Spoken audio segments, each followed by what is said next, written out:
datang dalam laporan ekonomi internasional.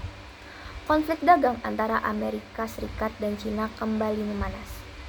Amerika secara resmi akan memperlakukan tarif impor sebesar 100% terhadap berbagai produk asal Cina mulai bulan November 2025. Menanggapi kebijakan ini, pemerintah Cina langsung melakukan langkah retaliasi dengan mengenakan pungutan pelabuhan baru terhadap kapal-kapal Amerika Serikat. Kebijakan saling balas ini kembali memicu ketegangan ekonomi global.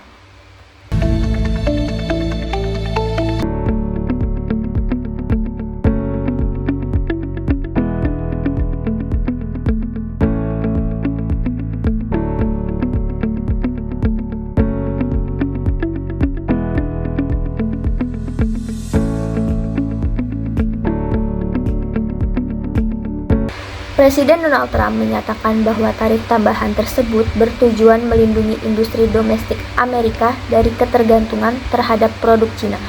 Tarif ini mencangkup berbagai sektor mulai dari baja, elektronik, hingga produk konsumen. Namun, para analisis memperingatkan bahwa kenaikan tarif hingga 100% dapat meningkatkan harga barang di dalam negeri dan memperlambat pertumbuhan ekonomi Amerika Serikat. Data perdagangan menunjukkan bahwa Amerika merupakan salah satu mitra dagang terbesar Cina dengan nilai ekspor lebih dari sekitar 500 miliar dolar Amerika Serikat per tahun. Sebagai langkah balasan, Cina mengumumkan pungutan pelabuhan khusus terhadap kapal-kapal yang dimiliki, dibangun, dan berbendera Amerika Serikat. Kebijakan ini mulai berlaku pada pertengahan Oktober 2025 dan akan terus meningkat setiap tahun hingga 2028. Pungutan tersebut menambah biaya logistik bagi kapal Amerika yang beroperasi di pelabuhan Cina dan dapat berdampak langsung terhadap biaya pengiriman global. Dalam teori ekonomi internasional, tindakan saling balas seperti ini dikenal dengan istilah retaliasi perdagangan.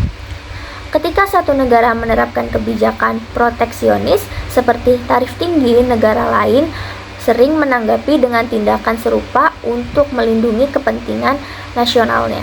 Akibatnya, biaya ekspor dan impor meningkat, harga barang melonjak, dan efisiensi perdagangan global menurun. Perang dagang tidak hanya merugikan dua pihak yang terlibat, tetapi juga mengganggu stabilitas ekonomi dunia. Dana Moneter Internasional atau IMF memperingatkan bahwa ketidakpastian perdagangan global dapat menekan pertumbuhan ekonomi dunia hingga di bawah 3%. Negara berkembang seperti Indonesia juga berpotensi terdampak. Ketika biaya logistik meningkat dan permintaan ekspor menurun, beberapa sektor seperti bahan baku, pertambangan, dan manufaktur bisa mengalami tekanan. Meski demikian, situasi ini juga membuka peluang baru. Banyak investor global mulai mencari alternatif lokasi produksi di luar Cina, termaksud di kawasan Asia Tenggara. Perang dagang antara Amerika Serikat dan Cina menunjukkan bahwa kebijakan ekonomi satu negara dapat menimbulkan efek domino di seluruh dunia. Dalam sistem perdagangan global yang saling terhubung, tidak ada pemenang sejati dalam perang dagang. Kolaborasi dan diplomasi ekonomi menjadi kunci utama dalam menjaga stabilitas dan pertumbuhan dunia. Dari Studio Ekonomi Internasional, saya Alfi Syahwanur Prabowo melaporkan. Terima kasih dan sampai jumpa.